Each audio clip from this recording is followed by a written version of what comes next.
Woodwork Geek back here again for another lovely project. This time a solid oak and walnut mirror frame. As you can tell, it's really distinctive. It's got a solid walnut strip all the way around the outside of the frame, and then on the outside edge there's also another walnut strip.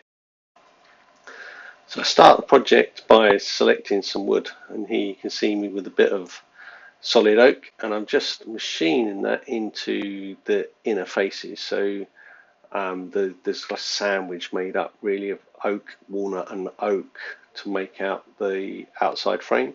So the inside is 70mm, the walnut is about 11mm, and then there's another strip of oak on the outside which is about 30mm, I think. So I start off by getting all of that timber. So here you can see me just trimming up a plank because I need some more oak for the outside edges. So I just flatten off one side of that, and then you'll see me square it up. So as soon as I've got a clean edge on the face surface, I'll then run the face against the fence, which will give me a dead 90 on that side. So I'm just cleaning that up, getting it perfect. And if you don't start off with square timber, then you're always chasing yourself really. And this kind of new combination machine is a definite kind of step up from my old machine. It's got a terser cutter block, so replacing the knives is no problem whatsoever. You just knock them through, slide out the old knife, slide in a new knife, start it up, and it auto sets the correct height, which compared to my old jet machine that you can see there in the background is an absolute godsend. No more individually setting the height of each planer blade to make sure that it's in the correct position. You just slide them in, turn it on, and it's done, and it works every time. I'm so happy with this machine. So after I've got those two clean edges, I then bring it over to the table saw, and I'm cutting I think it's a couple of strips off of that plank to then have all of the pieces of wood that I need to create the sandwiches for the kind of outer frame. So as I said before, it's 70mm oak, about 11mm walnut, and then another 25-30mm of oak on the outside.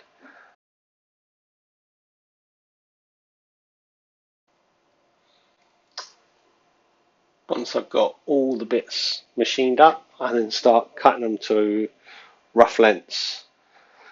So I'm looking to create the four kind of lengths, the two long lengths and the two short lengths, with all three pieces made up so that they can all just go into the right place. So I need 4 pieces of walnut, I need 4 pieces of thin oak, 4 pieces of 70mm oak. So that's the next thing that we need to get done here. So I'm just finally machining up the last little bits, and you'll see me then start to stack and cut the pieces into the right stacks ready for glue up. So here you can see me just picking up the large outer pieces, and I'll cut that into one long, one short, and that'll make up the kind of top, bottom, left and right, because it's a rectangular mirror as you saw at the beginning. So you need 2 long edges, 2 short edges. So that's what I'm doing here, just machining them to rough size, and I always cut them oversized. So if I get any snipe or issues with the planer, I can just cut the first and last bits off so that I end up with perfection across the whole kind of board. I'm just resetting the stop block there for the long pieces, and then I'll cut off the rough edge at the beginning because it's reused, recycled walnut. I'm just making the most of the material I've got really. Walnut's like super expensive in the UK, so you don't really want to let any to waste. So anytime I can get a good deal on a bit of walnut, I'll kind of recycle, upcycle where I can. And here I think I've got the pieces that I need. So the 2 short pieces, the 2 long pieces, all ready to go. So that's my rough machining done at this point. Everything's planed, everything's roughly dimensioned, so it's time to prepare for a glue up. So just before I do the glue up, I just run these all through to make sure all the thicknesses are the same, or widths of the timber are the same, so that each strip will end up in exactly the same place on all 4 pieces. Because if you don't get that strip centered, then trying to cut it into the center can become a bit of a chore, really. So if you get all 4 inside edges perfect, then when you glue up, you'll have that walnut perfectly parallel, which will then mean that all your miters on the corner absolutely perfect, which is exactly what's needed, really, because you can't have that continuous outer bead of walnut run out even slightly. It's so noticeable that if that joint doesn't match perfectly. So here I make up the sandwiches, so you can see 1 long, 1 short, and then a strip of walnut. And there you can see what I meant earlier in terms of the walnut's way too thick, but I make it work.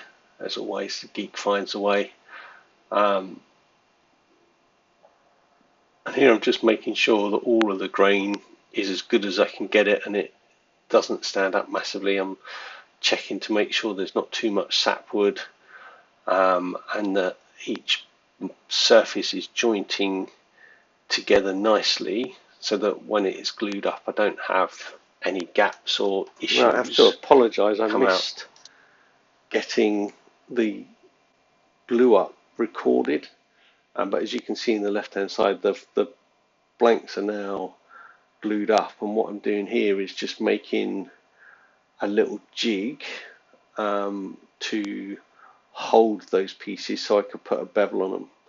Now on this SCM table saw, the sliding table saw, the blade tilts away from the slider but tilts into the fence, and I don't feel comfortable cutting into the fence. So what I'm doing here is I'm making up a jig to hold the kind of outer frames vertical, so that I can run them with the blade tilted away, so that it's much safer. And obviously, as the piece of wood is held vertically, it's only on a thin strip. So what I'm doing here is just knocking up a quick vacuum jig to hold the piece of wood onto the slider, so I can then just pass it through. And it works okay, but it's not perfect, right? So I will be making another slider at some point.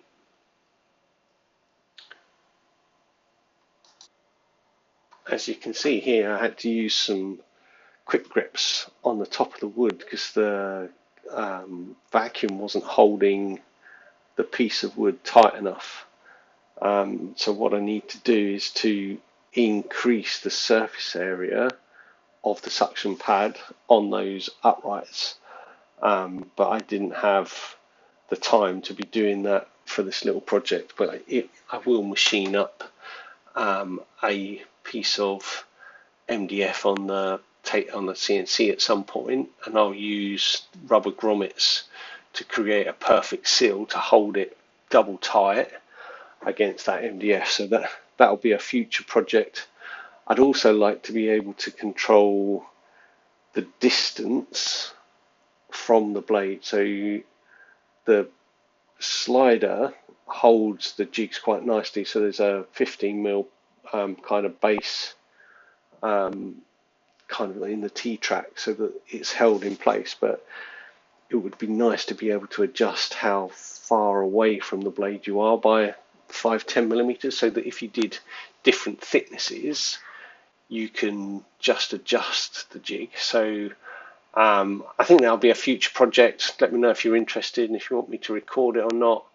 I think it'll be a fun little project because I'll probably use some T-track and some measuring tape to record that distance away from the cutting edge.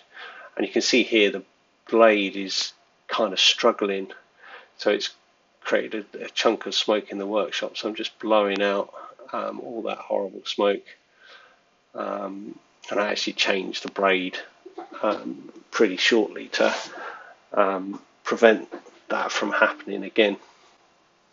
So after cutting those bevels, the next job is to sand them. So I tidy away my quick and dirty vacuum plump. I then get the mirror frames, and you can see them on the left hand side there. So they've now had their kind of, I think it was 12-degree bevel put on them just to give the front a bit of definition. So I just pick up some sandpaper, put it on the Rotax, and then I'm just taking the worst of the marks off with the sander, and that works quite well. I think if I was to make any sort of volume of these, I would make a jig and run them through the drum sander so that the sanding is uniform, because one of the pieces I sanded slightly more than the other, so it did take a little bit of fettling to get a perfect joint. And if I'd taken the time to put a jig on the drum sander, then it would have sanded it uniformly across the distance. So maybe that's another jig. But there you can see all the bevels are on, rough sanding's done, ready for the next step. And that step is to put a rabbet on the table saw, or the spindle molder, should I say, sorry. So I put the shroud on, I put a grooving bit on the spindle molder, and then I raise the grooving bit so that it's then rabbiting out the back. And this mirror that I've got is from a previous mirror, and it's got a bevel on it, and I want to lose the bevel, so I create the rabbet about 4 centimeters, kind of wide, or 30, I think it's probably just under 35 mil wide, 4-5 mil deep, so that I can lose that bevel in the mirror frame. And then I just get a clean flat mirror rather than a beveled edge mirror, which is what I was looking for. So each piece goes through the spindle molder. I gently nibble away. I don't take too great a pass, but even nibbling away, I do break out the front edge of the oak. So later on I will trim up both the inner and outer edges just to get clean flush cuts, just to make them perfect. After I've got all them done, I then glue on the walnut strips to the outer edge. So you can see me here just taking the clamps off, having done all of the gluing of the walnut strips on. And again, I use a 11mm strip so that the strip on the front face of the picture frame is exactly the same thickness as the strip on the back, and it just makes the piece look a bit more thicker, a bit more industrial, and that comes out really well. I'm really pleased with that. So I just machine it down on the table saw, plane it, drum sand it, and then glue it on to the back edge. After I've glued it all onto the back edge, I then have a bit of cleanup work to do. So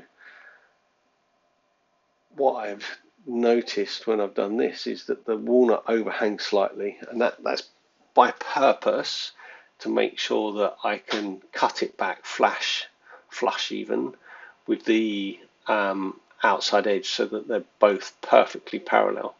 So here I just clean up the inside edge, because that is the edge that's going to go against the fence, and just get that all perfect as I can. Take off any of the splinters or blemishes, and then I think this is the time I then change the table saw blade. So I start by taking out the old blade, that's now very tired, and then I find a cleaner, fresher, newer blade in my pile of blades, put that into the machine, lock that off, make sure it's all done up nice and tight, and then get all the fence and table saw reset up, ready for doing those trim cuts on the frames. It's not a complicated task to change the table saw blade. There's a tool you can just see standing upright in that for locking out the spindle, and then it's just a 24mm nut that's on there. Here you can see I've spaced it all away. I'm just making the work area safe, so no trip hazards. Getting my push stick, and then I'll put the saw on and then run it through, just making sure that I've got a nice perfectly parallel cut. You can see, I mean, it's a great shot that for showing the contrast between oak and walnut. They really are two of my favourite kind of woods that go together nicely. The first cut was kind of minimal, so I was just trying to see what the least amount possible to take off was, and I was not quite enough, so I then just moved the fence by another ½ mm and then run the piece through again. And I just rinse and repeat basically. All four edges need to go through, and I think I actually also, after I've cut the kind of outer edges, I then go back and trim the inner edge by a millimetre or so, so that any of the chip out from the spindle moulder kind of gets cleaned up, and you get a perfect inside and a perfect outside edge, because that makes the miter joins all the easier to kind of deal with.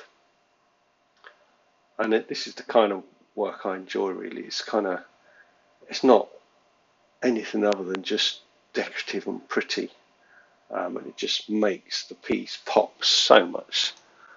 I couldn't be happier with how these bits turned out, and a lot of it's down to the machinery. Right, over the years I've put a lot of time and effort into upgrading and improving the workshop, so it's got the tools that enable me to build the things that I want to build. I'm very lucky.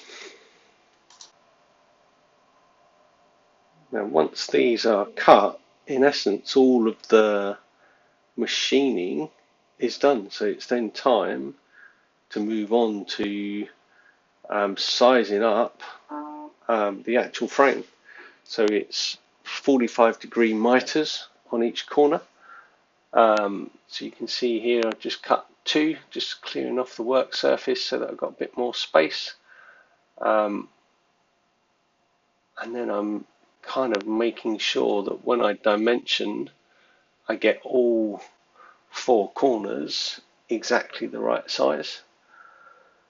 And I'm just making sure that the mirror fits. So you can see me there do a dry fit of a piece just to make sure that I've got enough gap around the mirror, so if it does get hot or cold, that the mirror's not stressed in the frame. It's got a little bit of movement to give, but it's close enough that it's not going to flop around in there. I think I've actually got 10mm, so I put kind of 4mm spacers all around it, so if I did have any problems with any of the miters, I've got a little bit of wriggle room to go through.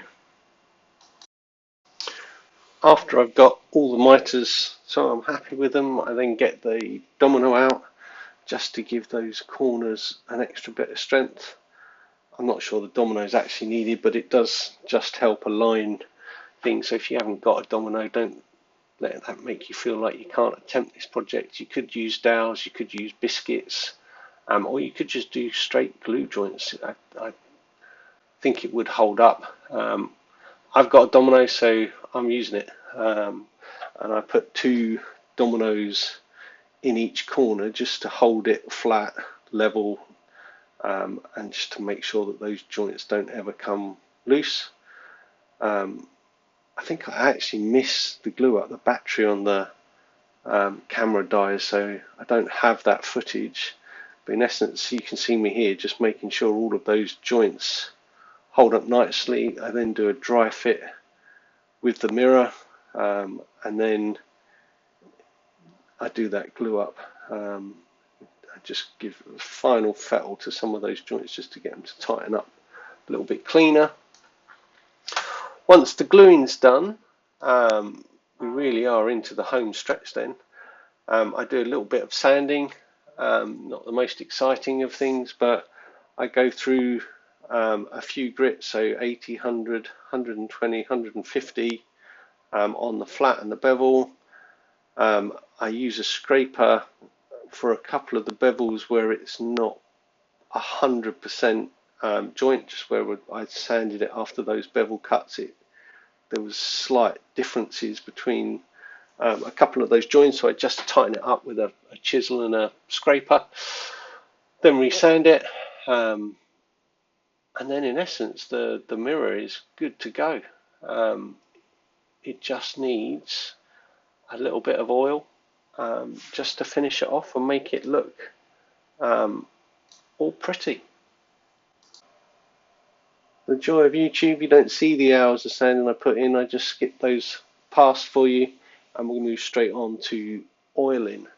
So here we're using my favourite oil, so Osmo's top oil, food safe, and I mean it's just an all-round top oil as far as I'm concerned. Boom, boom. It gives a lovely sheen. It's very easy to recoat. You don't have to strip off all of the old coatings. You can just freshen it up as required, and I use it on pretty much everything. So chopping boards, picture frames, mirror frames, sideboards. I mean, you name it, pretty much every project I've ever done that's indoors gets this. Outdoors I move to the UV protection, but for all indoor projects I use top oil.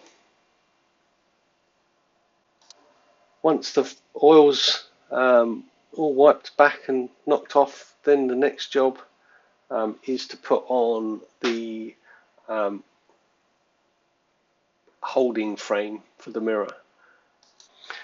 And it didn't feel right to use a bit of MDF or hardboard to hold this in, so in the end I picked up 4 strips of, I think it's ash, that I had sitting on the shelf. That ash is just kind of wide enough that when I screw it into the outer edge, the screws don't go through the front, but they do give enough overlap on the mirror to hold it firm in place.